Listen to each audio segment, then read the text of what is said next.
C'est tout un symbole de la résistance ukrainienne qui vacille. Au milieu d'un champ de ruines dévasté par la guerre, l'usine Azovstal de Mariupol bombardée et pilonnée depuis plusieurs jours par l'armée russe. À l'intérieur, terrés, civils et combattants en appellent à l'aide internationale. Nous vivons peut-être nos derniers jours et peut-être même nos dernières heures. L'ennemi est 10 fois plus nombreux que nous. Nous appelons et prions tous les dirigeants du monde de nous aider. Nous leur demandons d'utiliser la procédure d'extraction et de nous emmener sur le territoire d'un pays tiers. Un SOS lancé depuis les profondeurs de cet immense complexe industriel, encore imprenable jusqu'à maintenant.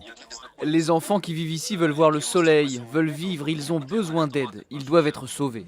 Car en sous-sol, dans les dizaines de kilomètres de tunnels souterrains, à une trentaine de mètres de profondeur, se trouvent aussi des familles qui n'ont pas pu fuir Mariupol. Cernées par les Russes, elles tentent de survivre.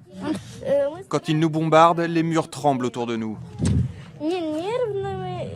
Ça a été tellement terrible ces derniers jours, on a même peur de sortir d'ici pour aller aux toilettes.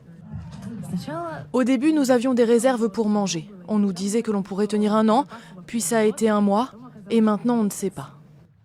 Ce matin, selon Kiev, un accord a été trouvé entre l'Ukraine et la Russie pour ménager un couloir humanitaire permettant aux civils d'évacuer Mariupol.